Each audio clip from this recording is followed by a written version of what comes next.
अस्सलामुअलैकुम दोस्तों, मैं हूं मोहम्मद नदीम। आपको मेरी और मेरी टीम की जानिब से इस नई वीडियो में खुश आमदीद। आज हम जानते हैं दुनिया के कुछ मुल्कों के नामों का मतलब।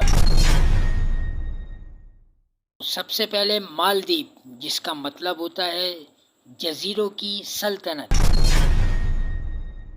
बहरीन, जिसका अगर उर्दू तर्जुमा किया जाए तो बनता है मोतियों का जजीरा। बंगला कबीले के नाम पर रखा गया हमारे पड़ोसी मुल्क बांग्लादेश का नाम। क्या आप बता सकते हैं कि लबनान का मतलब क्या है? अगर नहीं तो हम आपको बताते हैं। लबनान का मतलब होता है सफ़ेद, यानी कि वाइट। अगर आप इटली के नक्शे पर नज़र डालते हैं तो वो कुछ कश्ती की तरह नज़र आता है।